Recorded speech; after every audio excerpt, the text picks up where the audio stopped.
മരണത്തെക്കുറിച്ച് നിങ്ങൾ എന്താണ് ചിന്തിക്കുന്നത്? വീഡിയോയുടെ തുടക്കത്തിൽ തന്നെ മരണത്തിനെക്കുറിച്ച് എന്ത് ചിന്തിക്കുന്നു എന്നൊക്കെ ചോദിച്ചാൽ എങ്ങനെയാണ് ഉത്തരം പറയേണ്ടത് എന്നായിരിക്കും ചിന്തിക്കുന്നത്. നമ്മുടെ ചാനൽ കാണുന്ന പകുതിയിലേറെ പേരും 20-30 വയസ്സിനുള്ളിലുള്ളവരായിരിക്കും. ജീവിതത്തിന്റെ പ്രാരംഭഘട്ടത്തിൽ എന്തിനാണ് മരണത്തെക്കുറിച്ചൊക്കെ ചിന്തിക്കുന്നത് എന്നൊരു ചോദ്യവും വരും. ഞാനിപ്പോൾ മരണത്തെക്കുറിച്ചോ ആഫ്റ്റർ ലൈഫിനെ കുറിച്ചോ ഒന്നുമല്ല സംസാരിക്കാൻ പോകുന്നത്. നിങ്ങളിൽ ഒരുപാട് പേർ ഞാൻ അടുത്ത് പറയാൻ പോകുന്ന കാര്യത്തെക്കുറിച്ച് കേട്ടിട്ടുണ്ടാകും.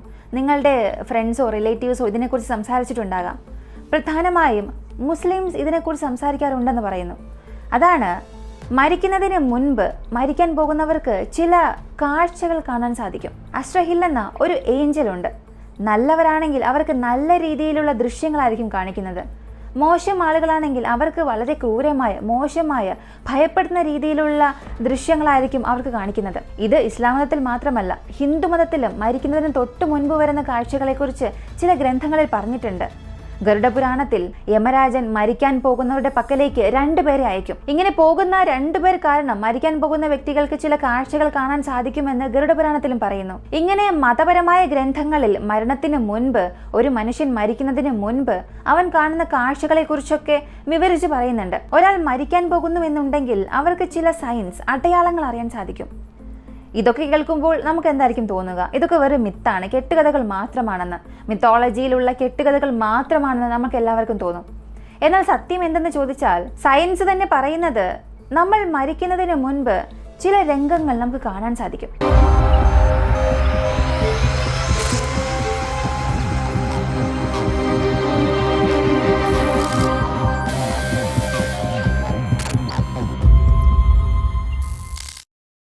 ആയിരത്തി 1974 വർഷം കാനഡയിലുള്ള ടൊറോണ്ടോ നഗരം. കാനഡയിലെ വൺ ഓഫ് ദ ഫേമസ് നഗരം അത് ടൊറോണ്ടോ എന്ന് പറയാം. ഇവിടെയാണ് ക്രിസ്റ്റഫർ കെർ എന്ന 12 വയസ്സുള്ള കുഞ്ഞ് താമസിക്കുന്നത്. തലമുറകളായി മെഡിക്കൽ ഫീൽഡിലായിരുന്നു ആ കുടുംബം മുഴുവനും ജോലി ചെയ്തത്.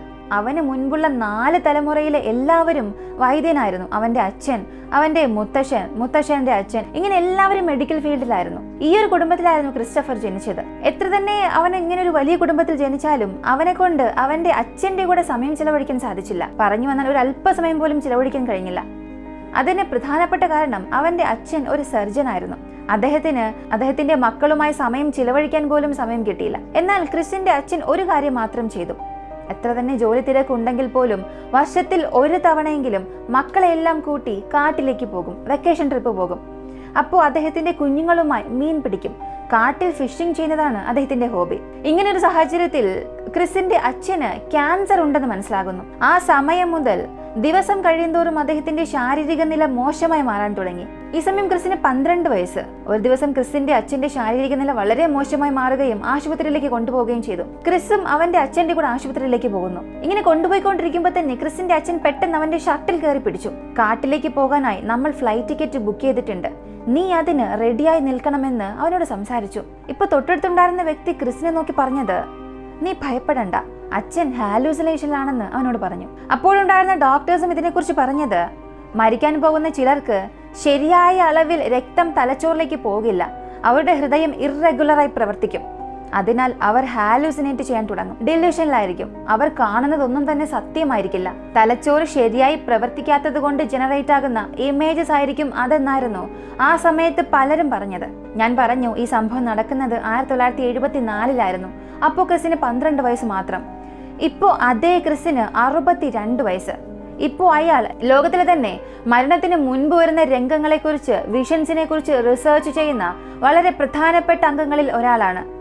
ഇപ്പോൾ അയാൾ പറയുന്നത്, എൻ്റെ അച്ഛൻ കണ്ട വിഷൻ ഡെല്യൂഷൻ അല്ല, ഹാലൂസിനേഷൻ അല്ല, തലച്ചോർ റാൻഡമായി ജനറേറ്റ് ചെയ്ത ഇമേജസ് അല്ല, അതെല്ലാം സത്യമായിരുന്നു. എൻ്റെ അച്ഛന് മാത്രമല്ല, എൻ്റെ റിസർച്ചിലൂടെ പറയുന്നത് മരണത്തിന്റെ വക്കിലേക്ക് പോകുന്ന 88% ആളുകൾക്കും ഈ ഒരു വിഷൻസ്, ഈ കാഴ്ചകൾ വരും. അത് തലച്ചോറ് ശരിയായി പ്രവർത്തിക്കാത്തത് കൊണ്ട് വരുന്നതൊന്നും അല്ല, ഹൃദയം ശരിയായി പ്രവർത്തിക്കാത്തത് കൊണ്ട് ഉണ്ടാകുന്നതുമല്ല. സത്യം പറഞ്ഞാൽ തലച്ചോറ് ശരിയായി പ്രവർത്തിക്കുന്നത് കൊണ്ടാണ് ഈ ഒരു വിഷൻ തന്നെ വന്നിട്ടുള്ളത്. ഞാൻ പറഞ്ഞതുപോലെ ഇതൊന്നും കള്ളമല്ല, ഇതെല്ലാം സത്യമാണ്. 1999 ക്രിസിന്റെ അച്ഛൻ മരിച്ച് 25 വർഷമായി. ഇപ്പോൾ അവന് 37 വയസ്സ്. വിവാഹം കഴിഞ്ഞ് 2 കുഞ്ഞുങ്ങളുമുണ്ട്. ക്രിസും അദ്ദേഹത്തിന്റെ കുടുംബ തൊഴിൽ തന്നെ കയ്യിലെടുത്തു. ആ സമയത്ത് ഇന്റേണൽ മെഡിസിൻ പഠിത്തം അവസാനിപ്പിച്ച് ന്യൂറോബയോളജിയിൽ PhD ചെയ്തുകൊണ്ടിരിക്കുകയായിരുന്നു. അതേ സമയത്ത് hospice and palliative care buffalo എന്ന ഒരു ആശുപത്രിയിൽ കാർഡിയോളജി സംബന്ധിക്കുന്ന ഒരു റിസർച്ചും ചെയ്തുകൊണ്ടിരുന്നു. വിവാഹം കഴിഞ്ഞ് മക്കളൊക്കെ ഉള്ളതുകൊണ്ട് വെറുതെ പഠിച്ചുകൊണ്ടിരുന്നാൽ മാത്രം പണം വരില്ലല്ലോ. അദ്ദേഹത്തിന്റെ കുടുംബത്തെ സഹായിക്കാൻ വേണ്ടി റിസർച്ച് ചെയ്ത അതേ ആശുപത്രിയിൽ പാർട്ട് ടൈമായി ജോലി നോക്കാൻ തുടങ്ങി, ഡോക്ടറായി തന്നെ. അപ്പോൾ വളരെ പ്രധാനപ്പെട്ട ഒരു രോഗി അവിടെ വെച്ച് കാണുന്നു. അതായിരുന്നു അദ്ദേഹത്തിന്റെ ജീവിതത്തെ തന്നെ മാറ്റിയത്. ആ രോഗിയുടെ പേര് മേരി. മേരിക്ക് ആ സമയം 70 വയസ്സ്. അവർക്ക് 4 മക്കളുണ്ടായിരുന്നു. ഈ 4 മക്കളും മേരിയുടെ മുറിയിലായിരിക്കും എപ്പോഴും ഉണ്ടാവുക. അവരോട് നന്നായി സംസാരിക്കും, എല്ലാവരും ഒരുമിച്ചിരുന്ന് വൈൻ കുടിക്കും. മേരിയെ അവരുടെ അവസാന ദിവസത്തിൽ എല്ലാവരും വളരെ സന്തോഷിപ്പിച്ചു. ഇങ്ങനെ ഒരു ദിവസം മേരിയെ ചുറ്റി അവരുടെ മക്കളെല്ലാം ഇരിക്കുകയാണ്. മേരി അവരുടെ കട്ടിൽ കിടക്കുന്നു. പെട്ടെന്ന് ആരും ഒന്നും തന്നെ പറയാതെ മേരി ആ കട്ടിൽ നിന്നും എഴുന്നേറ്റിരുന്നു. എന്നിട്ട് അവരുടെ കൈ രണ്ടും ഇങ്ങനെ മടക്കി വെച്ചു. ഒരു കുഞ്ഞ് തന്റെ കയ്യിൽ ഉണ്ടെങ്കിൽ എങ്ങനെയാണോ പിടിച്ചിരിക്കുക അതുപോലെയായിരുന്നു അവർ കൈവച്ചിരുന്നത്. ആ കുഞ്ഞിനെ ഡാനി എന്ന് പറഞ്ഞ് വിളിച്ചു. ഡാനിയെ കൊഞ്ചുകയും ചെയ്തു. ഇത് കണ്ട ചുറ്റുമുണ്ടായിരുന്ന മക്കൾക്ക് ഒന്നും തന്നെ മനസ്സിലായില്ല. കാരണം ഡാനി എന്ന പേരിൽ അവർക്ക് അങ്ങനെ ആരെയും അറിയില്ല. അടുത്ത ദിവസമാണ് അവർക്ക് ഒരു കാര്യം മനസ്സിലായത്. മേരിയുടെ സഹോദരി മേരിയെ കാണാൻ വന്നിരുന്നു. ഈ മേരിയുടെ സഹോദരിയോട് ഈ മക്കളെല്ലാം ഈ ഒരു കാര്യത്തെക്കുറിച്ച് പറഞ്ഞു. അവർ പറഞ്ഞത്, സത്യത്തിൽ നിങ്ങൾക്കാർക്കും അറിയാത്ത ഒരു കുഞ്ഞ് മേരിക്കുണ്ടായിരുന്നു. ആ കുഞ്ഞ് മരിച്ച് ജനിക്കുകയായിരുന്നു. ആ കുഞ്ഞിന് മേരി ഡാനി എന്ന പേര് കൊടുത്തു. ആ കുഞ്ഞിന്റെ ഓർമ്മകൾ മേരിക്ക് വളരെ ദുഃഖം കൊടുത്തിരുന്നു. അതുകൊണ്ട് ആ കുഞ്ഞിനെ കുറിച്ച് അവൾ ആരോടും പറയാൻ പോലും ആഗ്രഹിച്ചില്ല. ആരോടും പറയണ്ടെന്ന് തീരുമാനിച്ചു. അതുകൊണ്ടാണ് നിങ്ങളോട് പോലും ആ കുഞ്ഞിനെ കുറിച്ച് പറയാത്തത് എന്ന് മേരിയുടെ സഹോദരി പറഞ്ഞു. ഈ ഒരു സംഭവമായിരുന്നു ക്രിസ്റ്റഫറിന് വലിയൊരു സ്പാർക്കായി മാറിയത്. ആ സമയത്ത് ക്രിസ്റ്റഫർ ആശുപത്രിയിൽ ഒരു കാർഡിയോളജി റിസർച്ച് ആയിരുന്നു ചെയ്തുകൊണ്ടിരുന്നത്. പക്ഷെ ഈ ഒരു കഥ അയാൾ ഏതോ ഒരു രീതിയിൽ അദ്ദേഹത്തിന്റെ അച്ഛന്റെ മരണവുമായി ബന്ധപ്പെടുത്തി. എന്തുകൊണ്ട് മരിക്കുന്നവർ മാത്രം വളരെ വ്യത്യസ്തമായി പെരുമാറുന്നു? അവർക്ക് സത്യത്തിൽ എന്താണ് സംഭവിക്കുന്നത്? ഇങ്ങനെ പല ചോദ്യങ്ങൾ അയാൾക്കുള്ളിൽ വരാൻ തുടങ്ങി. ഇപ്പോൾ ക്രിസ്റ്റഫർ ചെയ്യാൻ തുടങ്ങിയത് മരിക്കുന്നതിന് മുൻപ് വരുന്ന വിഷൻസിനെ കുറിച്ച് റിസർച്ച് ചെയ്യാൻ തുടങ്ങി. അപ്പോൾ അയാൾക്ക് അറിയാൻ സാധിച്ചത് ഇതിന് മുൻപ് വന്ന റിസർച്ചുകളിലെല്ലാം ഡോക്ടേഴ്സിനെ ബേസ് ചെയ്തും നഴ്സിനെയും കെയർ ടേക്കേഴ്സിനെയും ബേസ് ചെയ്തായിരുന്നു ഉണ്ടായിരുന്നത്. അതായത് ഇപ്പോൾ മേരി വ്യത്യസ്തമായി പെരുമാറിയല്ലോ, അത് ചുറ്റുമുണ്ടായിരുന്ന മക്കൾ കണ്ടു, നഴ്സ് കണ്ടു, ഡോക്ടേഴ്സ് കണ്ടു, കെയർ ടേക്കേഴ്സ് കണ്ടു. ഇവരെല്ലാം ബേസ് ചെയ്തായിരുന്നു ആദ്യ ഘട്ടങ്ങളിലുണ്ടായിരുന്ന റിസർച്ച്. ഒരുപാട് റിസർച്ച് പേപ്പറുകൾ പോലും ഇതുമായി ബന്ധപ്പെട്ട് സബ്മിറ്റ് ചെയ്തില്ല. വളരെ കുറച്ച് മാത്രമേ സബ്മിറ്റ് ചെയ്തിട്ടുള്ളൂ. ഇതെല്ലാം മനസ്സിലാക്കി ക്രിസ് ചെയ്തത് മരിക്കാൻ പോകുന്ന രോഗികളെ ഉപയോഗിച്ച് ഈ റിസർച്ച് ചെയ്യാൻ തീരുമാനിച്ചു. ആദ്യം ഈ റിസർച്ചിന് യോഗ്യരല്ലാത്തവരുടെ ലിസ്റ്റ് എടുക്കുന്നു. ചിലരൊക്കെ ഒരുപാട് ഹെവി ഡോസ് മരുന്നുകൾ എടുത്തിട്ടുണ്ടാകും. ആ ഒരു മെഡിസിൻ തന്നെ അവർക്ക് ഹാലൂസിനേഷൻ നൽകും. ഇങ്ങനെയുള്ള രോഗികളെല്ലാം ഫിൽട്ടർ ചെയ്യുന്നു.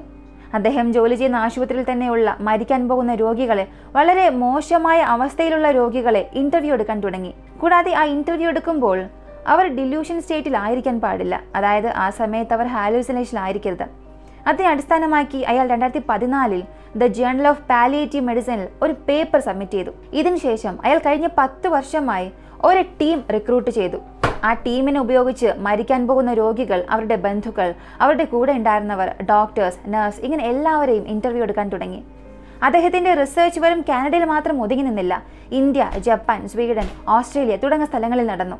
ഇങ്ങനെ പല രീതിയിലുള്ള മനുഷ്യരെ അയാൾ റിസർച്ച് ചെയ്തു. അയാളുടെ റിസർച്ചിനെ അടിസ്ഥാനമാക്കി അയാൾ പറയുന്നത്, മരിക്കുന്നതിന് മുൻപ് യഥാർത്ഥത്തിൽ മനുഷ്യന് ചില കാഴ്ചകൾ കാണാൻ സാധിക്കും, കൺമുൻപിൽ തന്നെ വരും. അത് കണ്ട മനുഷ്യർ പറയുന്നത് അത് സാധാരണ കാണുന്നത് പോലെയൊന്നും അല്ല.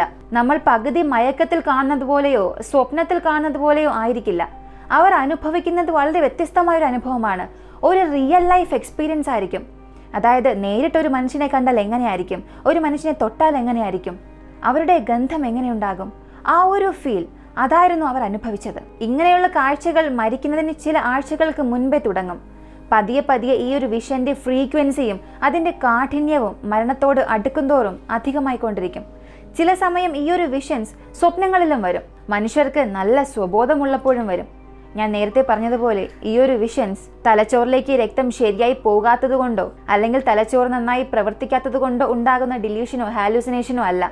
അതിന് പകരം തലച്ചോറ് തന്നെ ഈ ഒരു വിഷൻസിനെ നിർമ്മിക്കുകയാണ്, ക്രിയേറ്റ് ചെയ്യുന്നു എന്നാണ് അയാളുടെ റിസർച്ചിലൂടെ അയാൾ പറഞ്ഞത്. അദ്ദേഹം വീണ്ടും പറയുന്നത്, നമ്മൾ മരിക്കുന്നതിന് മുൻപ് നമ്മുടെ തലച്ചോറ് തന്നെ നമ്മെ ശാന്തരാക്കും. അങ്ങനെ ശാന്തമാക്കാനും സമാധാനപ്പെടുത്താനും നമ്മുടെ ജീവിതത്തിലെ വളരെ പ്രധാനപ്പെട്ട റിയൽ ലൈഫ് ഈവൻറ്റ്സ് റീക്രിയേറ്റ് ചെയ്യും. ചില സമയം അതൊരു ഇവന്റ് ആയിരിക്കും, ചില സമയം അതൊരു മനുഷ്യനായിരിക്കാം. കൂടുതൽ സമയവും മരിക്കാൻ പോകുന്ന അവരുടെ ഓർമ്മകളിലുള്ള മരിച്ച വ്യക്തികളെ ആയിരിക്കും കാണുക. മരിച്ചുപോയ അവരുടെ അച്ഛനെയോ അമ്മയെയോ ബന്ധുക്കളെയോ സുഹൃത്തുക്കളെയോ ഒരുപാട് ഇഷ്ടമുള്ളവരെയോ അവരുടെ പെറ്റ്സിനെ വരെയും കാണും. ഇങ്ങനെ കാണുന്നതിൽ ചില അർത്ഥവുമുണ്ട്. വെറുതെ വരുന്ന ചിന്തയല്ല, അതിനർത്ഥമുണ്ടായിരിക്കും. ഇവരുമായൊക്കെ നിങ്ങൾ ജീവിച്ചിട്ടുണ്ട്, അതും വളരെ സന്തോഷകരമായ നിമിഷങ്ങൾ ഇവരുമായി ചിലവഴിച്ചിട്ടുണ്ട്.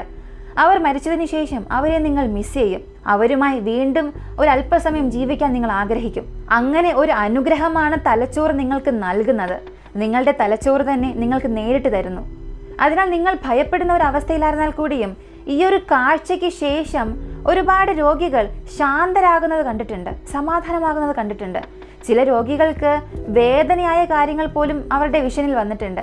പക്ഷെ കൂടുതൽ മനുഷ്യർക്കും അവരുടെ മനസ്സിനെ ശാന്തമാക്കുന്ന രീതിയിലുള്ള വിഷൻസ് ആണ് വരുന്നത്. വളരെ റെയറായി മാത്രം മതപരമായ കാര്യങ്ങൾ അവരുടെ കൺമുൻപിൽ കാണാൻ സാധിക്കും. അതേസമയം ചിലർക്ക് അവരുടെ ജീവിതത്തിൽ ചെയ്ത് അവസാനിപ്പിക്കാൻ കഴിയാത്ത ചില ടാസ്ക് ഉണ്ടായിരുന്നിരിക്കും. അത് ആലോചിച്ച് അവർ ജീവിതകാലം മുഴുവനും ദുഃഖിച്ചിട്ടുണ്ടാകും. ഇങ്ങനെ ഓരോരുത്തരുടെ ജീവിതത്തിലും നിറവേറ്റാൻ കഴിയാത്ത ഒരു ആഗ്രഹമുണ്ടായിരിക്കും. ആ ഒരു ആഗ്രഹം സാധിക്കുന്നത് പോലെ അവരുടെ കൺമുൻപിൽ കാണാൻ സാധിക്കും. ഇങ്ങനെ തലച്ചോറ് തന്നെ നമ്മെ സമാധാനപ്പെടുത്തും. ഒരുപാട് രോഗികൾ പറയുന്നത് ഈ ഒരു വിഷൻസ് അവർക്ക് വന്നതിന് ശേഷം എൻ്റെ ജീവിതത്തിൻ്റെ പ്രാധാന്യം എന്താണെന്ന് എനിക്ക് മനസ്സിലായി, എൻ്റെ പ്രയോറിറ്റീസ് എല്ലാം ഞാൻ മാറ്റിയെന്ന് ഇന്റർവ്യൂവിൽ അവർ മറുപടി പറഞ്ഞു വന്നാൽ മുതിർന്നവർക്ക് ഈ വിഷൻസ് എന്നത് മനസ്സിലാക്കാൻ സാധിക്കും. കാരണം ആ ഒരു വിഷൻ അവസാനിച്ചതിന് ശേഷം അവർ റിയൽ ലൈഫിലായിരിക്കും. പക്ഷേ മരിക്കാൻ പോകുന്ന കുഞ്ഞുങ്ങൾക്ക് തങ്ങൾ കാണുന്നത് ഒരു വിഷനാണെന്ന് പോലും അവർക്ക് മനസ്സിലാകില്ല. അവരുടെ ജീവിതമാണ് അതെന്ന് അവർ ചിന്തിക്കും. ഒരു 12 വയസ്സുള്ള പെൺകുഞ്ഞ് ക്യാൻസർ വന്ന് മരിക്കാൻ പോവുകയാണ്. ആ കുഞ്ഞ് കണ്ട കാഴ്ച, അവൾ ഒരു വലിയ കൊട്ടാരത്തിനുള്ളിലാണ്. അവളുടെ ആൻറ്റിയുമായി അവൾ കളിച്ചുകൊണ്ടിരിക്കുകയാണ്. അവൾ തൊട്ടടുത്തുള്ള ദിവസം ഡോക്ടേഴ്സിനോട് പറഞ്ഞത്, ഇന്നലെ ഞാൻ എൻ്റെ ആൻറ്റിയുമായി ഒരു കൊട്ടാരത്തിൽ കളിച്ചുകൊണ്ടിരുന്നു എന്നാണ്. ഇപ്പോൾ ഈ ഡോക്ടർ റിസർച്ച് ചെയ്യുന്നതും മരിക്കുന്നതിന് മുൻപ് വരുന്ന ഈ ഒരു വിഷൻസ് അവരെ എങ്ങനെ ഇമോഷണലി ട്രാൻസ്ഫർ ചെയ്യുന്നു എന്നുള്ളതാണ്. സത്യത്തിൽ ഈ ഒരു കോൺസെപ്റ്റിനെ കുറിച്ച് കേൾക്കുമ്പോൾ നമുക്ക് വല്ലാത്തൊരു അത്ഭുതം തോന്നും. കാരണം ഒരുപാട് പേർ മരണത്തെക്കുറിച്ച് പറഞ്ഞ് നമ്മെ ഭയപ്പെടുത്തും. മരണ സമയങ്ങളിലൊക്കെ നമുക്ക് മോശമായ സ്വപ്നം വരും, കാഴ്ചകൾ വരും, അപ്പോഴൊക്കെ വളരെ ദുഃഖത്തിലായിരിക്കും എന്നൊക്കെ പറയുന്നു. എന്നാൽ ഈ റിസർച്ചിലൂടെ ക്രിസ്റ്റഫർ പറഞ്ഞ കാര്യങ്ങളെല്ലാം വളരെ പോസിറ്റീവായിരുന്നു. നമ്മുടെ തലച്ചോറ് തന്നെ നമുക്ക് എന്തെല്ലാം കാര്യങ്ങളാണ് പറഞ്ഞു തരുന്നത് എന്നതിനെക്കുറിച്ച് ആലോചിക്കുമ്പോൾ വല്ലാത്ത അത്ഭുതം തന്നെ തോന്നും. ഈ ഒരു സംഭവത്തെക്കുറിച്ച് അല്ലെങ്കിൽ ഈ ഒരു ടോപ്പിക്കിനെ കുറിച്ച് നിങ്ങൾ ഇതിനു മുൻപ് കേട്ടിട്ടുണ്ടോ? അല്ലെങ്കിൽ ഈ ഒരു വീഡിയോയിലൂടെയാണ് നിങ്ങൾ ആദ്യമായി കേൾക്കുന്നത്? അങ്ങനെയാണെങ്കിൽ ഈ ഒരു ടോപ്പിക്കിനെ കുറിച്ചുള്ള നിങ്ങളുടെ അഭിപ്രായം എന്താണെന്നുള്ളത് കമൻറ്റിൽ പറയുക. ഇങ്ങനെയുള്ള വിഷൻസ് നിങ്ങളിൽ ആർക്കെങ്കിലും വന്നിട്ടുണ്ടോ? അല്ലെങ്കിൽ ഇങ്ങനെ വന്നിട്ടുള്ളതായി ആരെങ്കിലും നിങ്ങളോട് പറഞ്ഞിട്ടുണ്ടോ? അതും കമൻറ്റിൽ പറയുക. വീഡിയോ ഇഷ്ടമായാൽ ലൈക്ക് ചെയ്യുക, ഷെയർ ചെയ്യുക. നമ്മുടെ ചാനൽ ആദ്യമായി കാണുന്നവരാണെങ്കിൽ മറക്കാതെ സബ്സ്ക്രൈബ് ചെയ്ത് സപ്പോർട്ട് ചെയ്യുക. മറ്റൊരു വീഡിയോയുമായി വീണ്ടും കാണാം.